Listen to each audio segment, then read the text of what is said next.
बॉलीवुड की एक ऐसी अभिनेत्री जिसे पहचान मिली, शोहरत मिली, लेकिन जिंदगी ने साथ नहीं दिया। अनारकली बनकर सबका दिल जीतने वाली मधुबाला की असली कहानी आज भी आंखें नम कर देती है। आज की इस वीडियो में हम मधुबाला जी के जीवन के बारे में जानेंगे। नमस्कार, मैं हूं शिशिर, आप सभी का हमारे YouTube चैनल पर स्वागत है। दोस्तों, हम सबसे पहले बात करेंगे इनके शुरुआती जीवन के बारे में।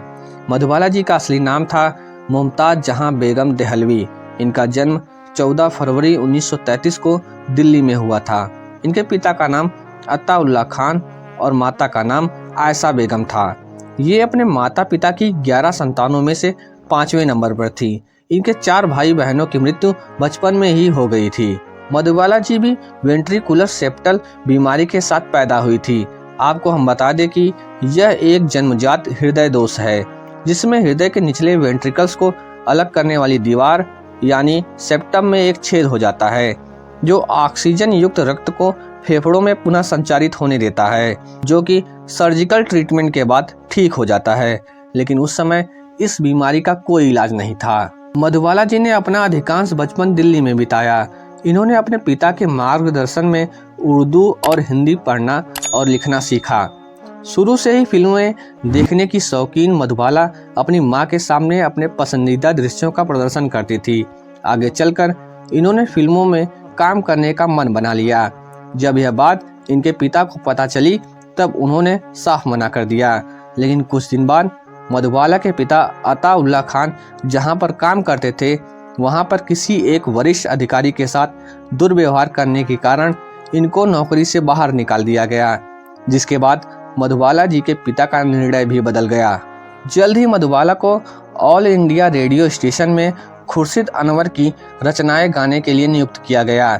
7 वर्षीय मधुबाला ने वहां कई महीनों तक काम किया और वहीं पर इनकी मुलाकात बॉम्बे में स्थित स्टूडियो बॉम्बे टॉकीज के महाप्रबंधक राय बहादुर चुन्नीलाल से हुई, जिन्होंने मधुबाला के पिता को बेहतर रोजगार पाने के लिए बॉम्बे जाने का सुझाव दिया।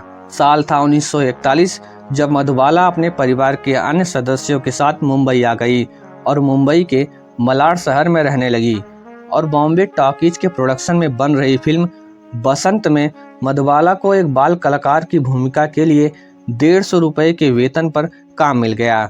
साल आया 1942, जब फिल्म बसंत रिलीज हुई। यह फिल्म सिनेमा घरों में सफल रही, लेकिन मधुबाला के काम की सराहना होने के बावजूद इन्हें स्टूडियो से निकाल दिया गया, क्योंकि उस समय उन्हें किसी बाल कलाकार की जरूरत नहीं थी। मधुबाला के जीवन से जुड़ा एक किस्सा भी है। साल था 1944, जब इनके निवास स्थान के पास बम ब्लास्ट हुआ, जिसमें इनका किराए का पूरा मकान जल गया।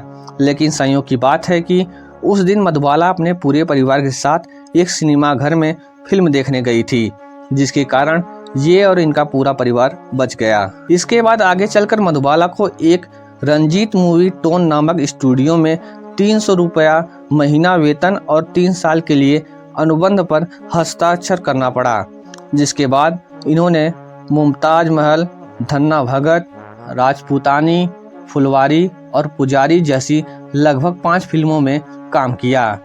इन सभी फिल्मों में काम करने पर इन्हें बेबी मुमताज के रूप में श्रेय दिया गया। अगर हम इनकी कुछ सुपरहिट फिल्मों की बात करें तो वो हैं साल 1947 में आई फिल्म नीलकमल, साल 1958 में चलती का नाम गाड़ी, साल 1955 में मिस्टर एंड मिसेज 55, साल 1960 में मुगले आजम जैसी कई सुपरहिट फिल्में शामिल हैं। अगर हम इनकी आखिरी फिल्म की बात करें तो वो है साल 1964 में आई फिल्म शराबी। अब हम बात करेंगे मधुबाला जी के विवाह के बारे में। मधुबाला जी का विवाह 16 अक्टूबर 1960 को प्रसिद्ध गायक और अभिनेता किशोर कुमार से हुआ था। विवाह के कुछ वर्ष बाद इनकी हृदय की बीमारी बढ़ती चली गई। 23 फरवरी 1969 को महज 36 वर्ष की उम्र में मुंबई में इनका निधन हो गया। दोस्तों, आज की इस वीडियो में बस इतना ही। अब हम आपसे मिलते हैं किसी नेक्स्ट वीडियो में। तब तक के लिए नमस्कार।